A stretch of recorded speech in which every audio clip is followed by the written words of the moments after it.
completo a su contrincante, de alzarse con la madre de todas las victorias y dejar a su adversario sin un solo voto. El presidente tuvo que padecer todavía durante otras 6 semanas mientras arreciaban los pleitos en Alaska.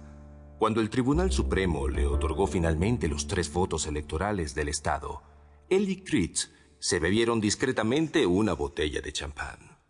El presidente Morgan se había enamorado de Alaska a pesar de que los resultados solo le habían concedido finalmente un escaso margen de 17 votos. Habría tenido que evitar más estados. Perdió incluso en su Delaware natal, donde el otrora esclarecido electorado le había permitido 8 maravillosos años como gobernador. Si él no había tenido tiempo de visitar Alaska, su contrincante había ignorado por completo Delaware. Ni la menor organización, ni anuncios en televisión, nada para contrarrestar la campaña.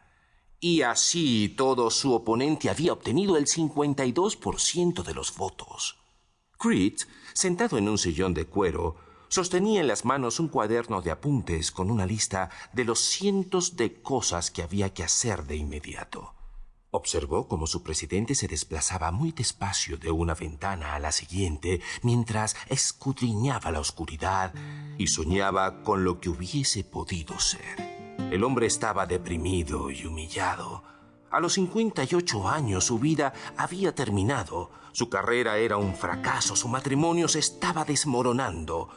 La señora Morgan ya había regresado a Wilmington y bromeaba sin recato acerca de irse a vivir a una cabaña de Alaska. Critz abrigaba ciertas dudas acerca de la capacidad de su amigo de pasarse el resto de la vida cazando y pescando, pero la perspectiva de vivir a más de 3,000 kilómetros de la señora Morgan resultaba de lo más seductora. Hubiesen podido ganar en Nebraska si la un tanto aristocrática primera dama no se hubiera referido a su equipo de fútbol como los Sooners, tal como se conocía popularmente a los habitantes del estado de Oklahoma. Los Sooners de Nebraska. De la noche a la mañana, Morgan cayó en picado no solo en las encuestas de Nebraska, sino también en las de Oklahoma. Jamás se recuperó. Y en Texas, su mujer tomó un bocado de una guindilla galardonada con un premio y vomitó. Mientras la llevaban a toda prisa al hospital, un micrófono captó sus todavía famosas palabras. ¿Cómo es posible que sean ustedes tan retrasados como para comer semejante mierda? Nebraska cuenta con 5 votos electorales. Texas tiene 34. Insultar al equipo de fútbol local era un error al cual hubiesen podido sobrevivir. Sin embargo, ningún candidato supera una descripción tan degradante de la guindilla de Texas. Menuda campaña. Critz estaba tentado de escribir un libro. Alguien tenía que dejar constancia del desastre.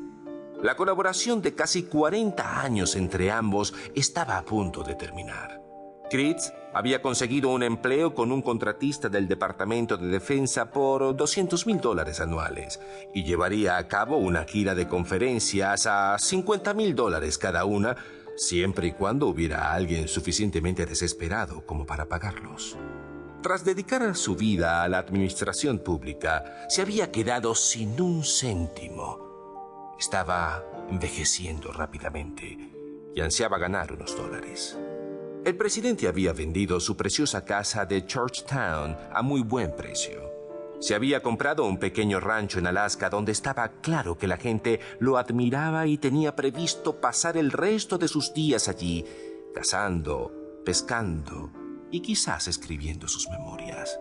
Lo que hiciera en Alaska no tendría nada que ver ni con la política ni con Washington. No sería un veterano estadista, la figura decorativa del partido de nadie, la sabia voz de la experiencia. No emprendería ninguna gira de despedida, no pronunciaría discursos en convenciones, no le otorgarían ninguna cátedra de ciencias políticas, no habría ninguna biblioteca presidencial. La gente se había expresado con claridad, de un modo rotundo. Si no lo querían, él, desde luego, podía vivir sin ellos. Tenemos que tomar una decisión sobre Cuccinello, dijo Critz. El presidente permanecía de pie junto a la ventana, con la mirada perdida en la oscuridad, pensando todavía en Delaware. ¿Quién? Viggy Cuccinello, el director cinematográfico acusado de haber mantenido relaciones sexuales con una joven aspirante a actriz.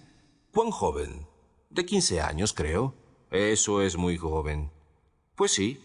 Huyó a Argentina, donde ya lleva 10 años. Ahora siente nostalgia, quiere regresar y volver a rodar películas tremendas. Dice que su arte lo está llamando para que regrese a casa. A lo mejor son las chicas jóvenes las que lo están llamando para que regrese a casa. Eso también. 17 años no me molestaría. 15 es demasiado. Su oferta llega a los 5 millones. El presidente se volvió y miró a Critz. ¿Ofrece 5 millones por un indulto?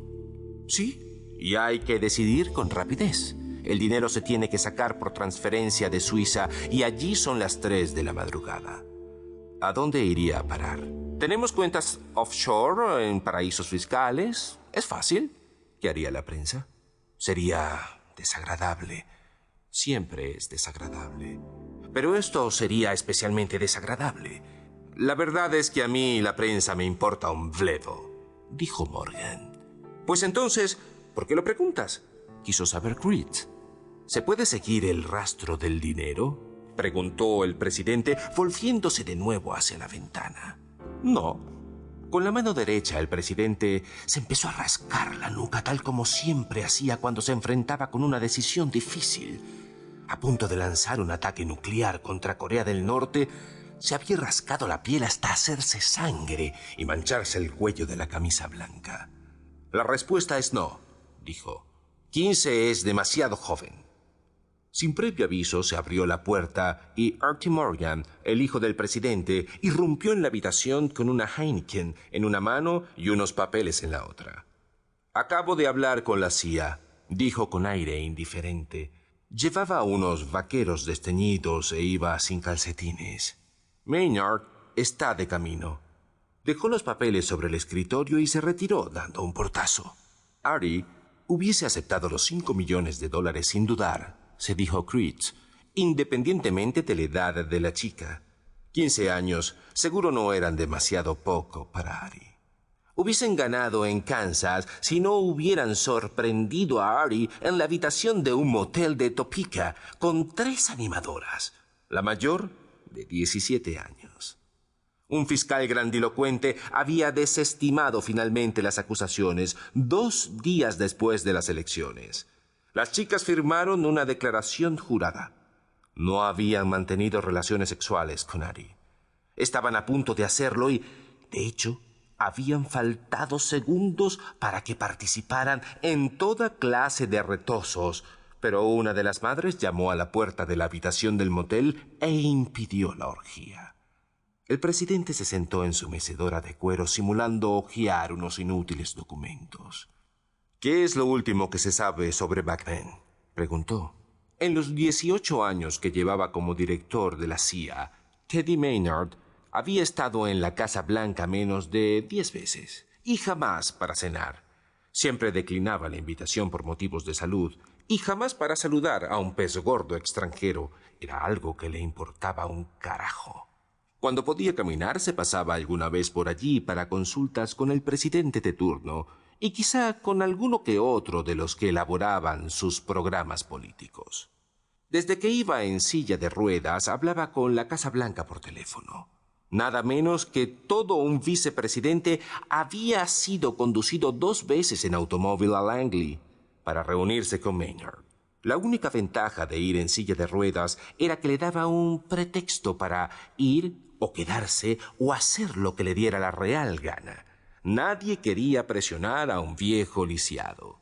Se había pasado casi 50 años trabajando como espía, pero ahora prefería el lujo de mirar directamente a su espalda cuando se desplazaba por ahí.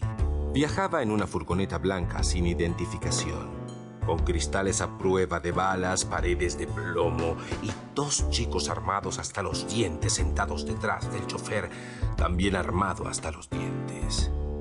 Con su silla de ruedas fijada al suelo en la parte posterior y mirando hacia atrás para que Teddy viera el tráfico que no podía verle a él. Otras 2 furgonetas lo seguían hacia